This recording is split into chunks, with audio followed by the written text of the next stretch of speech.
Health has no place without self-care. There's no purpose to health without self-care. Better way to say it is self-care is at the essence of health.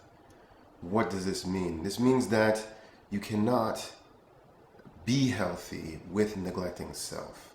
If you're not taking care of yourself, then you will need health because you have kind of broken some of the rules, if you will, of being healthy.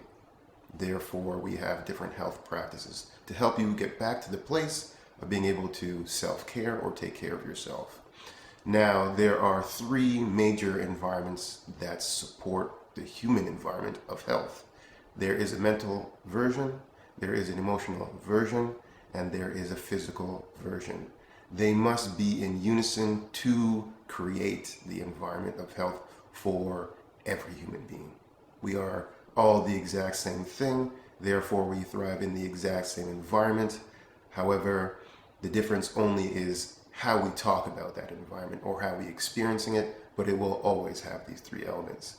To have one highly charged with emotion and without the physical or mental is not healthy, period. Generally, I like to state things in a lot more relaxed version, but it's time for some tough love, and this is the truth. So another way to say this is, what do we have taking away from the human environment of health? And if this thing is taking away from it, we should reduce it or learn how to work with it better, right? So one of these like overall arching rules of health is you cannot take away the humanity from the individual. You can't have an environment that takes away from the humanity of an individual. Anytime you do this, you create need for restoration, and this restoration will grow and grow as it is ignored and ignored. How does it make sense? It makes sense all the time. Let's say something physical. You have pain in your knee. You don't pay attention to it. It gets louder and louder until you have to address it. Okay, mentally, you have this stressor that you're not really taking care of. You bear it in the back of your mind, and it has a cost, and this cost becomes louder and louder. Maybe you get anxious, maybe you get angry, maybe you lose all your friendships because of the thing you're holding back, and eventually you have to address it. Emotionally, you start taking away from a feeling, this feeling not being expressed. Again, we have the same kind of frustration. However, on the emotional level, it's disorienting to how you experience life completely. So, we'd say that we must have all three pieces to create the environment of health for any human being. Now, let us take a quick look into a model that starts to use this as a way of focusing to move towards health. This is the self-care model. Surprise. So when we're looking at the different pieces, we'd say that you can have emotions, right? When we think of an emotional person, we might think of somebody who has many emotions, happy, sad, angry, all in a short period of time, okay? We might think of somebody who has large amounts of emotion. So they anger a lot, they get frustrated a lot, they cry a lot. We might think of somebody who takes in a lot of emotion. We could think of empaths. I'm taking in emotions from you, me, this person, that person, my environment.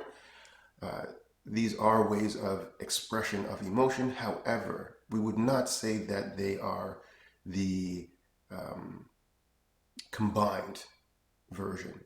So these are expressions, but these are emotions for emotion's sake, if you will. These are not emotions for the purpose of emotion. Emotion is a kind of guide, something that kind of shines in the darkness, and we're trying to find this thing. It doesn't give away its actual location, but it's always kind of shining, pulling you towards it. Maybe you should go this direction. This is how the emotional system works. We think of this as kind of our map, like sonar style. So on this map, it's going around, and boop. Oh, we should probably follow that emotion. Boop. We should probably follow that emotion. This is how it works. It's not giving us the physical details of how we're going to get there. Boom. Perfect. So we think of this as the direction if we had a car and we need to go there. Now the physical action of doing it is the car itself. We need something to transport us to this signal. So we need action. Action must happen to get us there. We do have to do something with purpose, consciously, and we have to work towards bringing it to the point where it can travel us to that point of residing closer to the emotional, let's say, truth of the matter. Okay, perfectly. So now we have the car, the action, we have the emotion, kind of the destination, our map in a way, but we're missing the steering wheel. So we just can't get there. So we need a way of solving a pattern, a process, a way of seeking out this destination. This will be the steering wheel of our car. So we could start the car up and start going, but we can't steer it, it doesn't help. If we don't have the location to where we're going, we go many places and not get to where we need to be. So you see now, these three come together to make a functioning car and destination.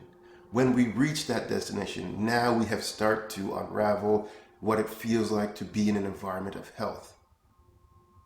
This happens in small amounts randomly because we're not trying to do it. We will all have that moment where we feel super supported by the people around us. We'll all have that achievement where we feel proud of ourselves. We'll all have that challenge that just seems so tough to overcome, but with knowing that there is something in us, we move towards it. There's something kind of pointing us that we do have to do this harder thing. These are all pieces of feeling this kind of drive towards that emotional environment of health or the human environment of health. So knowing this, we have to really start to focusing on how do we create a way of navigating life that incorporates the human being being a human being. You must be what you can be. And ultimately, we need people guiding us to rediscover what this environment of health is like and therefore pass it on. And just like a skilled craftsman or crafts-lady, whichever you want, has to take the time and pass down the skill itself because it was a life spent of their hard work that they're giving to a new generation. The new generation is starting at where they're ending and therefore have a whole lifetime to build on this thing and pass down that information. This is how human history works. We do have to build on the past always. Nothing is ideally new, but it is maybe an additional application or bringing together of more information into one spot so that we can become more healthy. So in life, we have a whole bunch of I want to say inhumane actually, things that are not supporting health of another person. If you are doing an act that does not support another person, you are, in fact, not supporting yourself. Therefore, your health will also diminish in one of those three areas. This is a must. This is a cause and effect. Therefore, we must start doing things from the right place, running businesses from the right place, running communities from the right place, running families from the right place. You see, so we must start incorporating this if we are truly trying to seek health. This must be a part of how we achieve it.